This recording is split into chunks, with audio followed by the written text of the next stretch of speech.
Hello friends, पिछले video में हमने देखा था, हमने यहाँ तक छोड़ दिया था लैंड होल्डिंग्स इन बिहार। तो हमने यहाँ देखा था कि 91.2% बिहार के जो फार्मर हैं वो मार्जिनल फार्मर हैं और उनके पास लैंड होल्डिंग है 57.7%। उसके बाद हमें आगे स्टार्ट करना था क्रॉपिंग पैटर्न। तो क्रॉपिंग पैटर्न बिहार का देखें तो यहाँ पर डाइवर्सिफिकेशन है। डाइवर्सिफिकेशन इस वजह से है क्योंकि यहाँ पर एलुवियल प्लेन जो है ना, वो हमें एलुवियल प्लेन बहुत सारे क्रॉप्स को फर्टाइल लैंड प्रोवाइड कराता है और ये गैंगेटिक प्लेन है। तो इस वजह से, और बहुत सारे रिवर हैं बिहार में, तो इस वजह से ये जो है ये एलुवियल प्लेन जो है वो डाइवर्सिफिकेशन बिहार की एग्रीकल्चर को प्रोवाइड कराता है। अब हम देखें डाइवर्सिफिकेशन में क्या क्या यहाँ पे एग्रीकल्चर होता है। तो यहाँ पर सीरियल्स, मोटे अनाज होते हैं, पल्सेस, फ्रूट्स, वेजिटेबल्स, ये। अब इसमें मैंने पहले शायद आपको बताया था कि pulses and fruits and vegetables पे जो है वो ज़्यादा फोकस किया जा रहा है क्योंकि न्यूट्रिशनल नीड जो है इसको कंप्लीट करने के लिए। आगे फिर हम देखें तो क्रॉपिंग पैटर्न देखें तो बिहार का क्रॉपिंग पैटर्न जो है वो अनचेंज्ड रहा है ओवर द ईयर्स, काफ़ी टाइम से अनचेंज्ड रहा है। ये बिहार की जो मेनली एग्रीकल्चरल है वो सीरियल इकॉनमी है, मोटे अनाज ज़्यादा यहाँ पैदा किए जाते हैं। ये करीब कवर करता है 85% ग्रॉस क्रॉप्ड एरिया जो है इसको कवर करता है। अब अभी जो है हाल फिलहाल में क्रॉपिंग पैटर्न में एक चीज़ तो ये देखिए 85% जो एरिया है वो ग्रॉस क्रॉप्ड एरिया है। दूसरी चीज़ इसमें अगर आप ध्यान से देखें तो हमें पल्सेस के प्रोडक्शन को इंक्रीज करना है, लेकिन इसमें जो है ना मार्जिनल डिक्रीमेंट हुआ है, ग्रेजुअल डिक्रीज हुआ है। ये डिक्रीमेंट ऐसे देखो, यहाँ पे 71% जो है 2012-13 में था एकरेज जो था इसका, अब 68% 2017-18 में हो गया है। तो मार्जिनली 0.3% डिक्रीमेंट हुआ है, जबकि ये न्यूट्रिशनल नीड को पूरा करने के लिए मल न्यूट्रिशन वगैरह बहुत है, तो पल्सेस का प्रोडक्शन जो है वो ज़रूरी है, बट यहाँ पे डिक्रीमेंट हुआ है। उसके लिए गवर्नमेंट क्या कर रही है, उसके पल्सेस को प्रोडक्शन को इंक्रीज करने के लिए एक स्कीम चलाई जा रही है, वो है targeting rice fallow areas in eastern India. तो ये जो राइस फैलोज एरिया है जहाँ चावल का प्रोडक्शन ज़्यादा होता है, तो चावल के प्रोडक्शन में वाटर भी बहुत ज़्यादा लगता है, पानी भी बहुत ज़्यादा लगता है, और प्लस में उसमें न्यूट्रिशन भी कम होता है। तो न्यूट्रिशनल नीड को पूरा करने के लिए ये एरिया को टारगेट किया जाएगा और यहाँ पल्सेस को प्रोडक्शन को बढ़ाने के लिए इन ये गवर्नमेंट ये स्कीम लेकर आई है। फिर आगे चलें तो पूरा देखें तो फूड ग्रेन यहाँ बिहार में जो है ना सीरियल प्लस पल्सेस जो है ना 93.7% एरिया में ये होता है। मोटे अनाज और दाल की पैदावार जो है यहाँ पर जो होती है। और फिर उसके बाद में देखें तो 3.3% ही गन्ने का यहाँ पे होता है, शुगर केन का जो है प्रोडक्शन होता है। तो इससे आप पता कर सकते हैं कि ये जो कमर्शियलाइजेशन ऑफ एग्रीकल्चर जो है ना बिहार में बहुत ही कम, क्योंकि मोटे अनाज वो कमर्शियलाइज्ड क्रॉप नहीं माने जाते हैं। तो और गन्ना कमर्शियलाइज्ड एक क्रॉप है जो 3.3% ही अब एरिया। हाँ, तो हम क्या बता रहे थे, अभी बात कर रहे थे कि लिमिटेड कमर्शियलाइजेशन है एग्रीकल्चर का बिहार में। फिर आगे प्रोडक्शन एंड प्रोडक्टिविटी के लिए जाएं तो ये इंक्रीज्ड हुआ है लास्ट ईयर्स में। ये क्यों हुआ है, क्योंकि यहाँ पर जो है एबंडेंस ऑफ वाटर रिसोर्स है, रिच सॉइल है, और तीसरा अभी टेक्नोलॉजी इम्प्रूवमेंट हुआ है। तो ये तीन चीज़ें हैं मेनली प्रोडक्शन और प्रोडक्टिविटी में इंक्रीज होने के लिए, वाटर, रिच सॉइल और इम्प्रूव टेक्नोलॉजी। अब इम्प्रूव टेक्नोलॉजी किस सेंस में हुआ है आगे चल के देखेंगे हम। अब पहले देखते हैं कि क्रॉप सेक्टर में जो है किस किस में कितना ग्रोथ हुआ है। तो सीरियल्स में जो ग्रोथ हुआ है वो हुआ है 4.4% एनुअल ग्रोथ हुआ है, मेनली मेज और राइस में। इसको हम पहले डिस्कस कर चुके हैं। मेज 6%, मक्का और चावल में 4% लास्ट 5 ईयर में ये ग्रोथ रेट रहा है। फिर उसके बाद में कुछ हम देखें तो डिक्लाइन ट्रेंड किस में रहा है, पल्सेज एंड ऑयल सीड में। अब इस डिक्लाइन ट्रेंड इसका कॉज ऑफ कंसर्न है, क्योंकि यहाँ पर जो सर्टिफाइड सीड की जो है ना वो सप्लाई नहीं हो पाई है।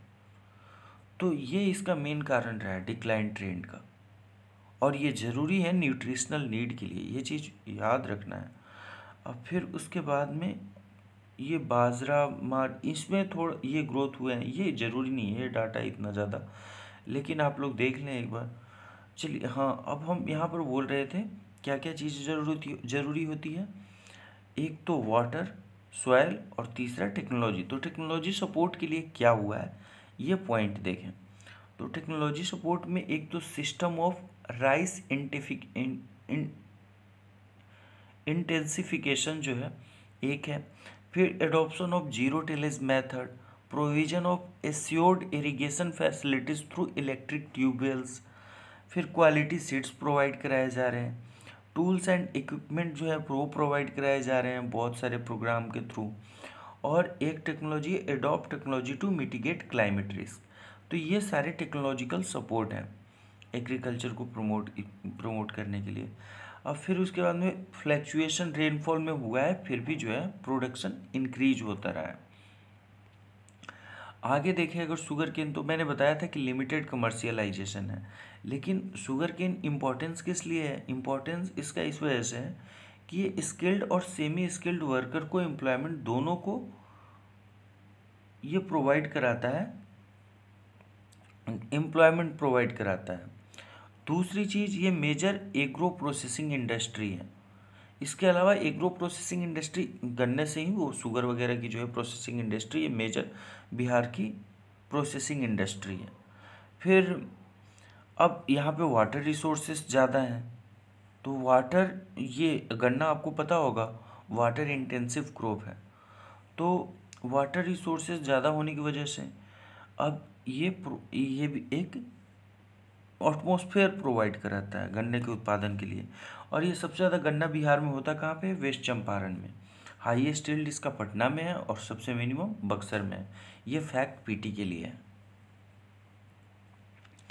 फिर वाटर इंटेंसिव क्रॉप, ये हम बता चुके हैं कि वाटर इंटेंसिव क्रॉप है। और फिर अब देखें इसका प्रॉब्लम क्या है गन्ने के प्रोडक्शन में। तो एक पहली प्रॉब्लम होती है वाटर लॉजिंग की प्रॉब्लम है। दूसरी इम्बैलेंस्ड यूज ऑफ न्यूट्रिएंट्स है, कोई बैलेंस्ड यूज नहीं है, बहुत सारे फर्टिलाइज़र डाल दे रहे हैं, उससे सॉइल पॉल्यूट हो रहा है। फिर ये दूसरा है इम्बैलेंस्ड यूज ऑफ न्यूट्रिएंट्स। तीसरा है पुअर वाटर यूज इफिशियंसी, बहुत मतलब जितना वाटर चाहिए नहीं, फ्लड वाटर इरिगेशन मेथड वहाँ पे यूज होता है अभी भी, मैक्सिमम तो यही है। एक साथ बस खोल दिया है, बोरिंग चल रही है, गन्ने में पानी जा रहा है, भले ही पानी की रिक्वायरमेंट पूरी हो गई हो। तो कोई बैलेंस नहीं है, वाटर लॉजिंग होता है। फिर उसके बाद में जो न्यूट्रिएंट है सॉइल के वो भी ख़राब होते हैं उसकी वजह से। तो ये प्रॉब्लम है इसके साथ, गन्ने के साथ। तो ये 2-3 लिमिटेशन है स्पेशली गन्ने के लिए।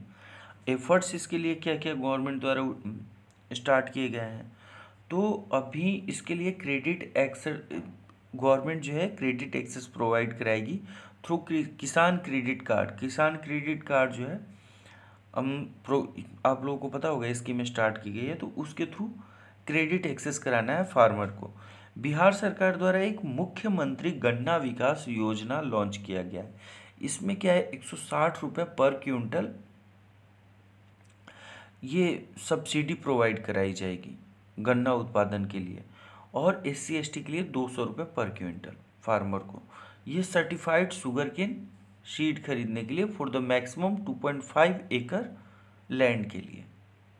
और इसके लिए क्या किया जाएगा, पंचायती राज पंचायत जो है उसमें से कुछ कुछ सेलेक्ट किए जाएंगे, हाँ ये इस पंचायत में यहाँ यहाँ ये होना है, तो उनको सेलेक्ट करके वहाँ पर सब्सिडी प्रोवाइड कराई जाएगी सर्टिफाइड शुगर केन सीड्स के लिए।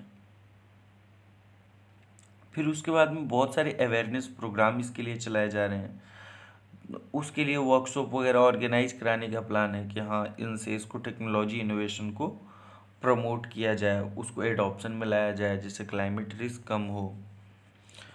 तो ये 3 पॉइंट जो हैं एफर्ट्स जो हैं गवर्नमेंट के, ये याद रखिएगा। एक्सेस देना है, क्या करना है कि किसान क्रेडिट कार्ड के थ्रू एक्सेस प्रोवाइड कराना है, क्रेडिट एक्सेस प्रोवाइड कराना है। मुख्यमंत्री गन्ना विकास योजना लॉन्च किया गया है, जिसमें 160 रुपये पर क्विंटल जनरल के लिए और 200 रुपये पर ये सर्टिफाइड शुगर केन सीड्स के लिए। और तीसरा अवेयरनेस प्रोग्राम और वर्कशॉप वगैरह शुगर केन को ये टेक्नोलॉजिकल इनोवेशन के लिए अडॉप्ट करने के लिए ये प्रोवाइड कराना है। ये हो गया गन्ना के लिए। हॉर्टिकल्चर में बात करें तो हॉर्टिकल्चर ये क्या है, एडवर्स वेदर कंडीशन में जो है एक अच्छा स्मॉल फार्म होल्डर्स हैं, तो स्मॉल फार्म होल्डर्स के लिए फ्रूट्स एंड वेजिटेबल्स जो है इनका प्रोडक्शन करके उनको एक तरीके की जॉब मिलती है या फिर एक सेफ होता है उनके लिए। तो ये पॉइंट है, रेजिलियंस प्रोवाइड कराता है एडवर्स वेदर कंडीशन में। फिर उसके बाद में न्यूट्रिशनल बेनिफिट के लिए भी इम्पॉर्टेंट है। तो तीसरा ये लेबर इंटेंसिव सेक्टर है, तो हॉर्टिकल्चर क्या करता है, एम्प्लॉयमेंट प्रोवाइड कराता है। फिर उसके बाद में perishability and seasonability of the horticulture देखें तो इसमें दो चीज़ें रिक्वायर्ड होती है, more investment in modern method storage और दूसरा processing to preserve their nutritional value. तो ये दो चीज़ इंपॉर्टेंट है यहाँ पे।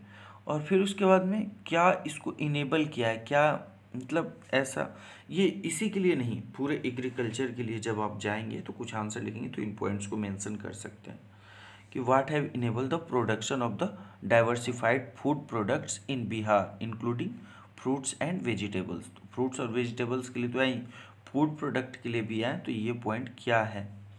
तो पहली चीज़ तो ये है favourable agroclimatic condition, soil topography. Agroclimatic condition मैंने बताया बिहार में साउथ वेस्टर्न मानसून से नॉर्थर्न एरिया में है, तो ये हो गया। फिर सॉइल टोपोग्राफी एलुवियल सॉइल है, water resources bunches of river है, एक्सेस ऑफ न्यू टेक्नोलॉजी, वो नए नए टेक्नोलॉजी को हमें अडॉप्ट कराना है। फिर क्वालिटी प्लानिंग मटेरियल है, माइक्रो इरिगेशन टेक्निक्स हैं।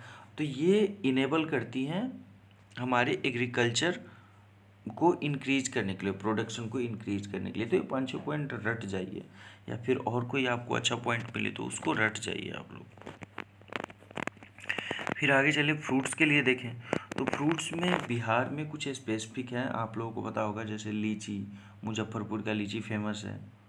तो 40% इंडिया का जो लीची जो है ना बिहार से होता है, प्रोडक्शन होता है उसका। मालदा मैंगो फेमस है, मालदा आम जो खाते हैं मीठा होता है बहुत, पतले छिलके वाले। तो और फिर उसके लिए लीची को प्रमोट करने के लिए गवर्नमेंट का एक फ्रूट्स के प्रोडक्शन में, याद रखिए अगर फ्रूट से रिलेटेड कुछ लिखना हो तो, लीची सुरक्षा अभियान स्टार्ट कराया गया है। उसमें लीची को जो है क्वालिटी एंड सेल्फ लाइफ के लिए, लीचीज़ के लिए इंक्रीज करने के लिए ये स्टार्ट कराया गया है। ठीक है, अब आगे वेजिटेबल्स में चलें तो वेजिटेबल्स बिहार के लोकल मार्केट की ही नीड पूरी नहीं करता, ये एक्चुअली इसको एक्सपोर्ट भी बिहार करता है वेजिटेबल्स को।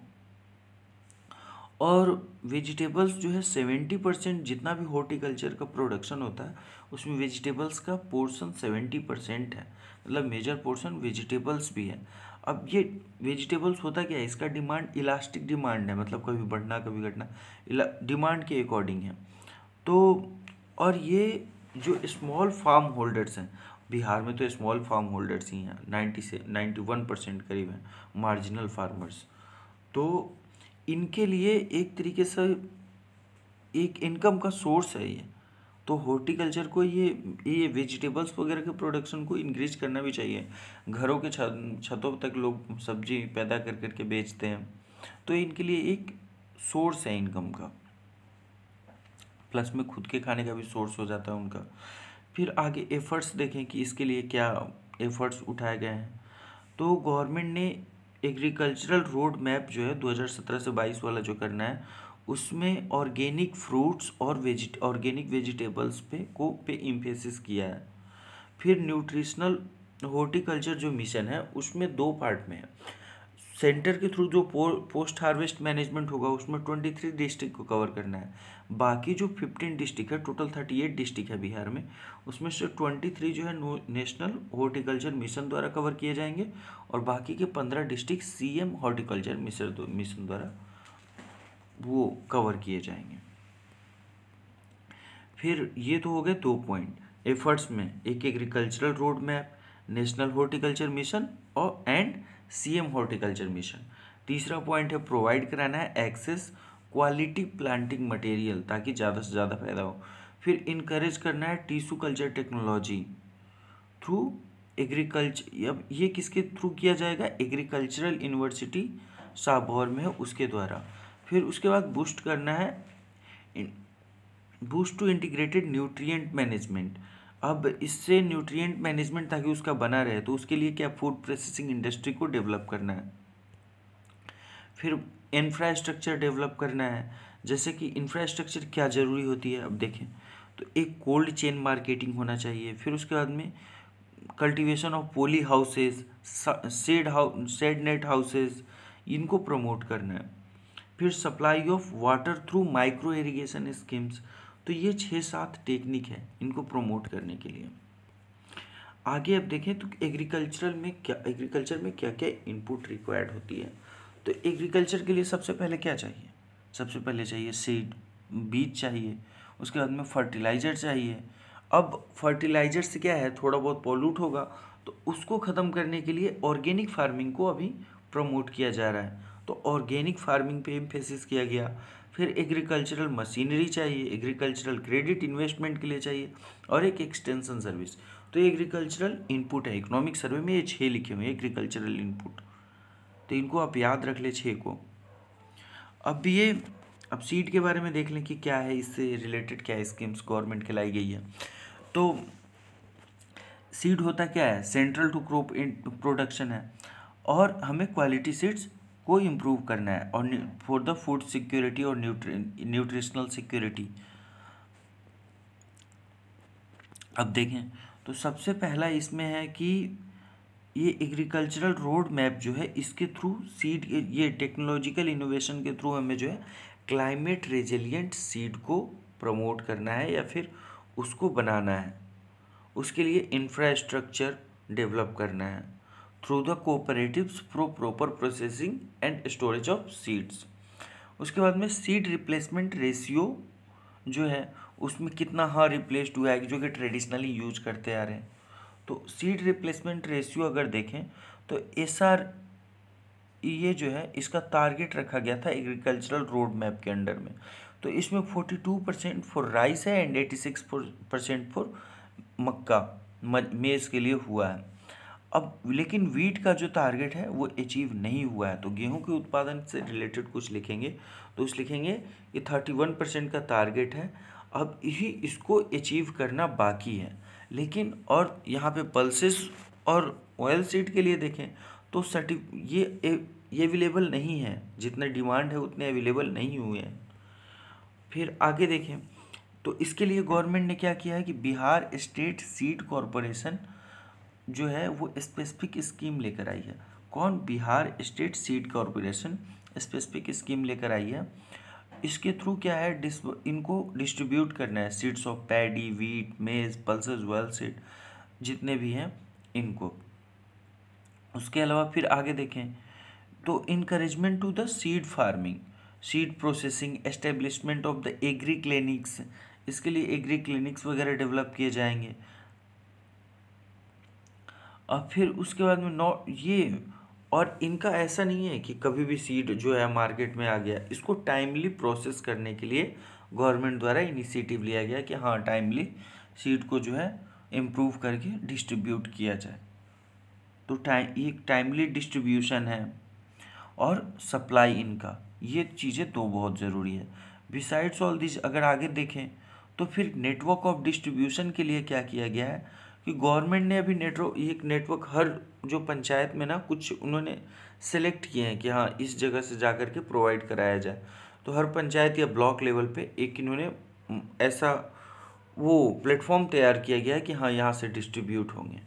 अब इसके लिए स्कीम क्या क्या है, गवर्नमेंट ने सीड के लिए क्या लेकर आई है स्कीम है।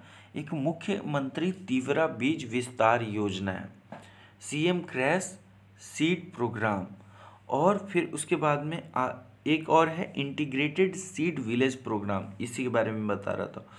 तो फिर टू मेक, अब इसी क्या है, सेल्फ रेजिलिएंट सीड प्रोडक्शन, ये दो प्रोग्राम का मेन ऑब्जेक्टिव है, to make self resilient seed production, और इससे क्या करना है, सेल्फ रिलायंट बनना है सीड के प्रोडक्शन में, और इससे इम्प्रूव करना है सीड रिप्लेसमेंट रेशियो को।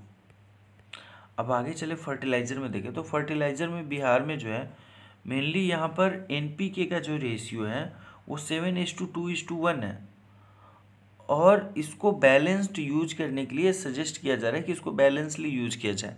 यूरिया का बिहार में बहुत ज़्यादा यूज होता है। फिर सीड के आगे, जब फर्टिलाइज़र का हमने देख लिया था, तो फिर उसके बाद में आगे हम चलें तो आगे देखें तो आगे ऑर्गेनिक फार्मिंग का देखना है हमें। तो ऑर्गेनिक फार्मिंग के लिए हमने पहले बताया था कि गंगा किनारे जो है कुछ विलेज सेलेक्ट किए जाएंगे और वहाँ पे ऑर्गेनिक फार्मिंग को प्रमोट किया जाएगा।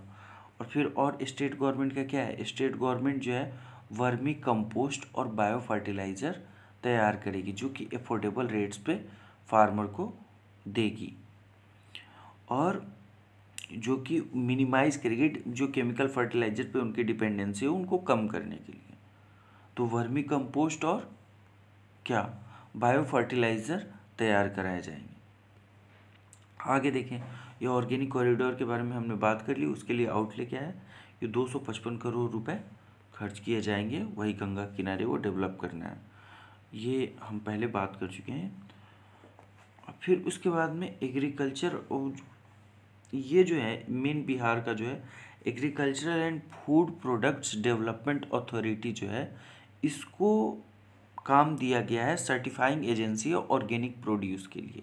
तो ये पीटी के लिए इम्पोर्टेंट है। बिहार में अगर ये क्वेश्चन है कि कौन है सर्टिफाई करता है ऑर्गेनिक प्रोड्यूस को, तो agricultural and process food products development authority, APEDA. फिर वैसे ही Bihar state seed and organic certifying agency जो है BSSOCA is involve in the certifying process of the organic produce, और ये फार्मर को एजुकेशन भी देगी इस पे ऑर्गेनिक फार्मिंग प्रैक्टिस के लिए। फिर आगे देखें एग्रीकल्चरल मशीनरी, ये क्यों इम्पोर्टेंट है एग्रीकल्चरल मशीनरी। एग्रीकल्चरल मशीनरी इसलिए इम्पोर्टेंट है क्योंकि पॉपुलेशन बिहार की एक तो इंक्रीज हो रही है, बहुत ज़्यादा पॉपुलेशन है बिहार में। फिर दूसरी चीज़, इससे पॉपुलेशन ज़्यादा बढ़ने से क्या है, डिमांड ज़्यादा बढ़ रहा है फूड का, तो डिमांड बढ़ रहा है तो उसके लिए मेकेनाइजेशन करेंगे, तो कुछ लोग मेकेनाइजेशन करने से प्रोडक्शन बढ़ेगा या फिर एडॉप्शन बढ़ेगा, पोल्यूशन कम होगा, ये बहुत सारी चीज़ें। तो एग्रीकल्चरल मशीनरी जो है इनके लिए है कि एक सेफ जो है एनवायरनमेंट उनके लिए तैयार किया जाए, और उसके लिए गवर्नमेंट ने क्या क्या स्कीम्स वगैरह चलाए हैं, तो यहाँ देख लेते हैं हम। एक तो गवर्नमेंट कोलैबोरेशन करेगी Jeevika, farmer interest group, cooperative और अदर जितने भी हैं, ये प्रोवाइड कराएंगे establishment of the custom hiring center, और इसके through first come first serve के बेसिस पे उनको मशीन या टूल्स जो है एग्रीकल्चरल इक्विपमेंट प्रोवाइड कराया जाएगा। और ये जितने भी असिस्टेंस टू मिल जो है एग्री इक्विपमेंट जो है, ये बेटर प्रोसेसिंग के लिए, पोस्ट हार्वेस्ट लॉसेस के लिए, इसके लिए भी मशीनरी उनको प्रोवाइड कराई जाएगी। और फिर उसके लिए और क्या है अब एक चीज़ और है यहाँ पर, अगर हम बात करें तो ये मशीनरी इस वजह से भी इम्पॉर्टेंट है कि ये जब भी आउट माइग्रेशन बिहार का बहुत ज़्यादा हो रहा है, तो लेबर जो है वो गांव में आजकल आप लोग देखे होंगे मिलते नहीं हैं, बहुत मुश्किल से मिलते हैं, तो वहाँ पर मशीनरी जो है एग्रीकल्चर मशीनरी जो है इसलिए भी इम्पोर्टेंट हो जाती है।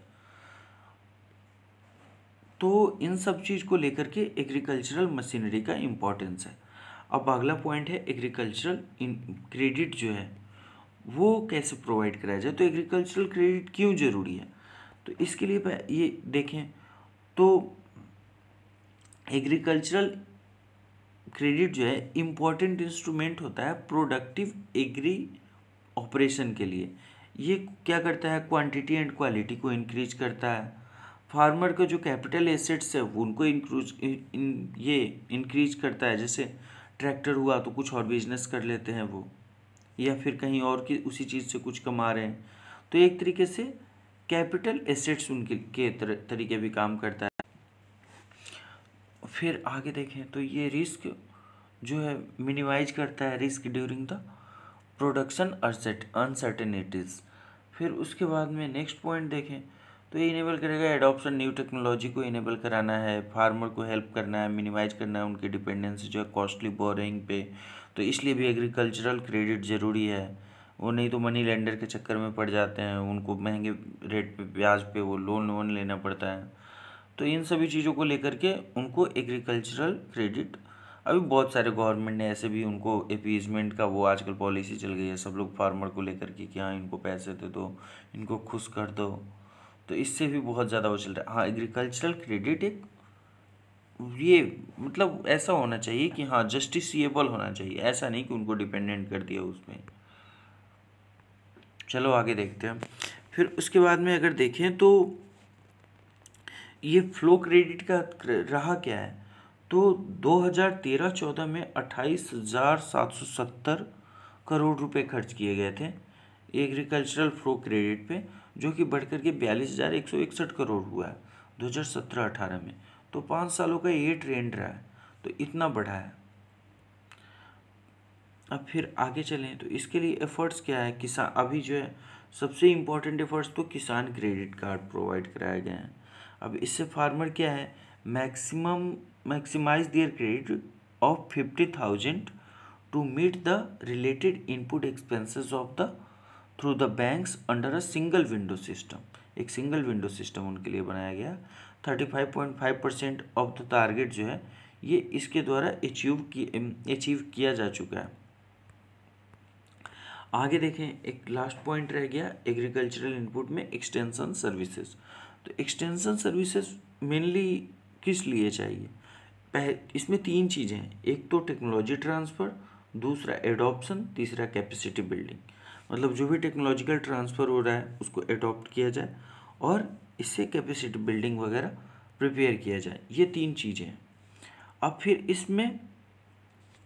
इसके लिए क्या किया जा रहा है, इसके एडॉप्शन के लिए क्रॉप सेमिनार वगैरह ऑर्गेनाइज कराए जाएंगे, agricultural mela, mass media program during the financial year 2017-18 ये किए गए हैं। और इसके लिए एग्रीकल्चरल टेक्नोलॉजिकल मैनेजमेंट एजेंसी जो है एंड किसान विज्ञान केंद्र जो है डिफरेंट डिस्ट्रिक्ट में एक स्टेप लेगी, उससे क्या है इंटरेक्शन बढ़ाएगी फार्मर और एक्सटेंशन वर्कर्स जो हैं इनके बीच में। अब एक्सटेंशन वर्कर में जैसे कि अभी साइंटिस्ट वगैरह को जो है एडवाइजरी के लिए एक प्लेटफॉर्म तैयार किया गया है, किसान विज्ञान चैनल वगैरह स्टार्ट किया गया है। तो ये सारी चीज़ें हैं। अब स्टेट गवर्नमेंट ने और क्या स्टार्ट किया है देखें, तो स्टेट गवर्नमेंट ने appointment of fishery extension services officer start किए हैं तो फिश फार्मिंग के लिए।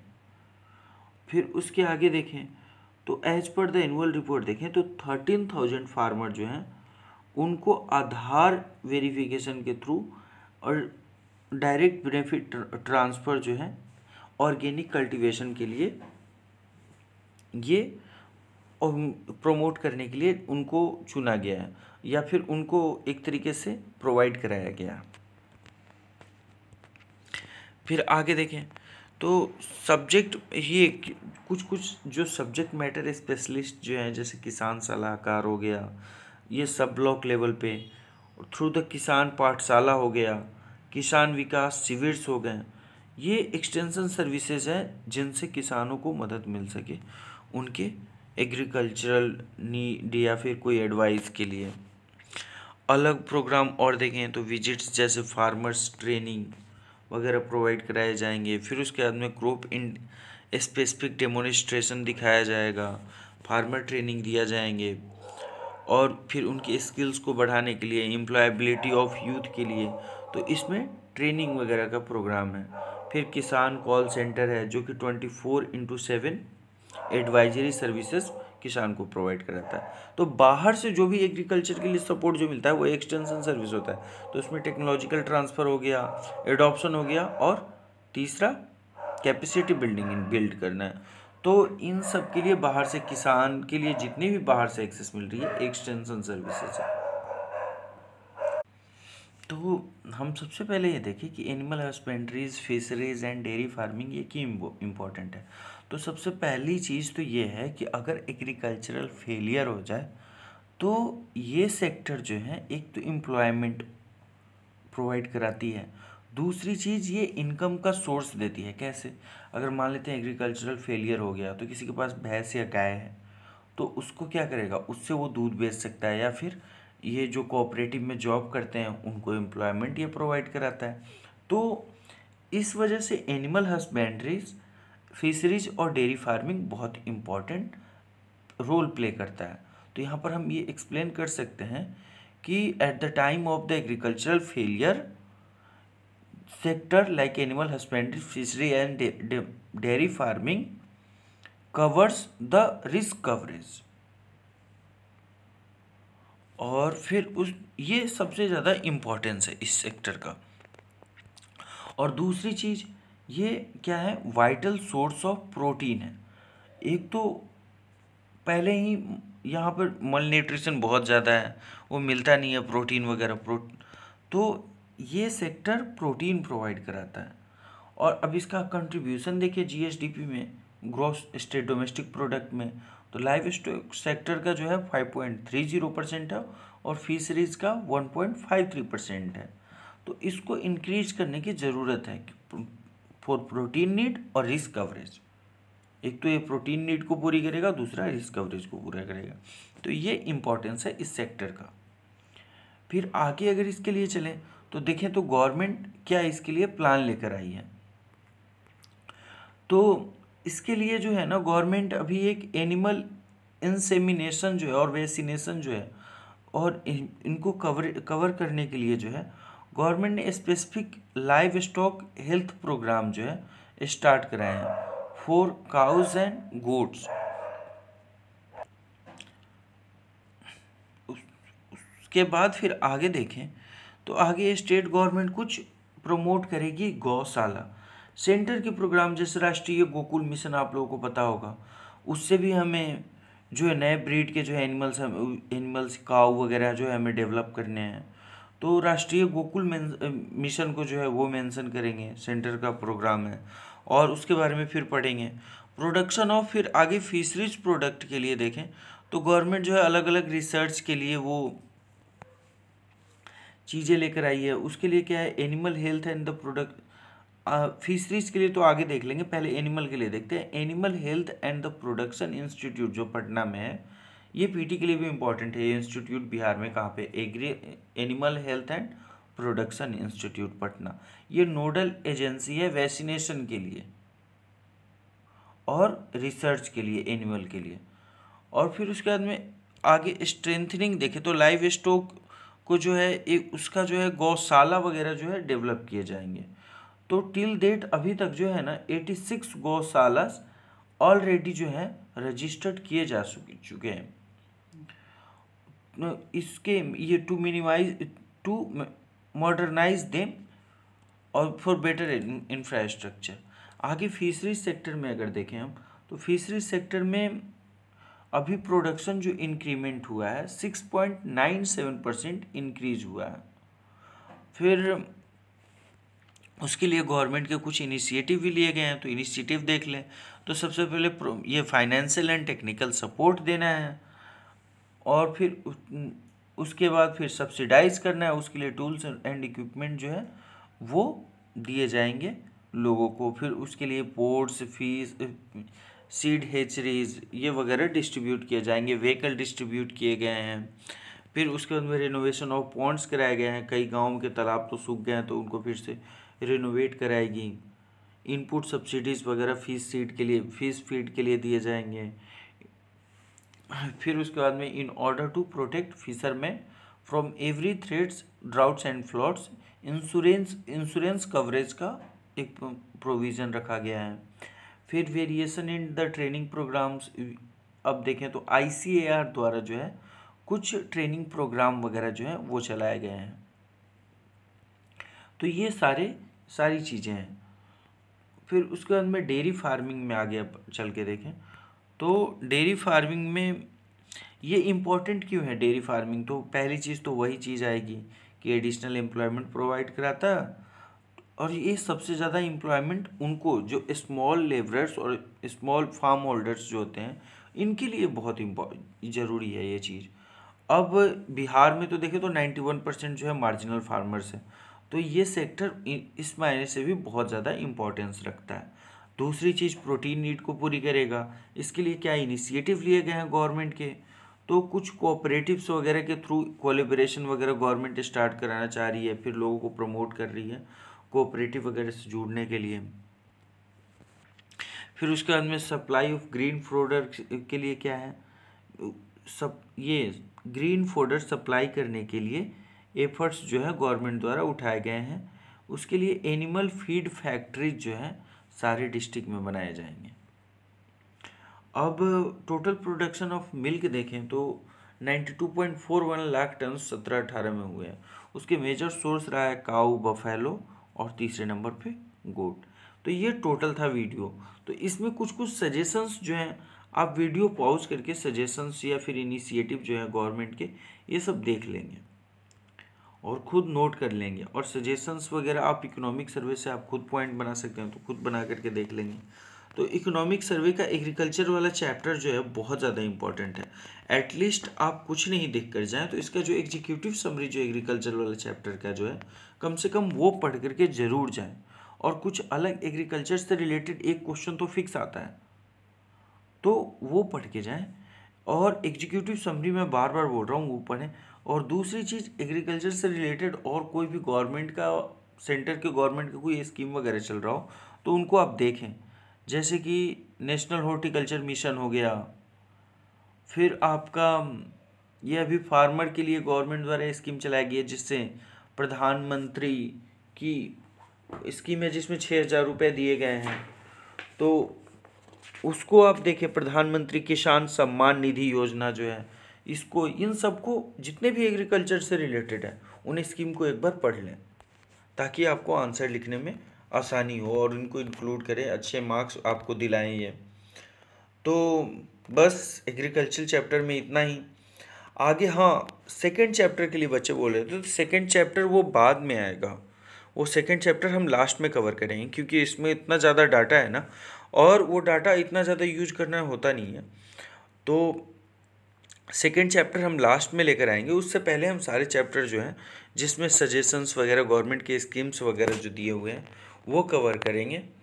उसके बाद में फिर आगे हम अगला चैप्टर, ये तीसरा चैप्टर था, अब चौथा चैप्टर लेकर के आएंगे। तो चौथे अब जल्दी जल्दी हो जाएगा। एग्रीकल्चर वाला चैप्टर और सेकंड चैप्टर काफ़ी, वो दोनों बहुत बड़े चैप्टर हैं, तो आगे देखेंगे। थैंक यू दोस्तों।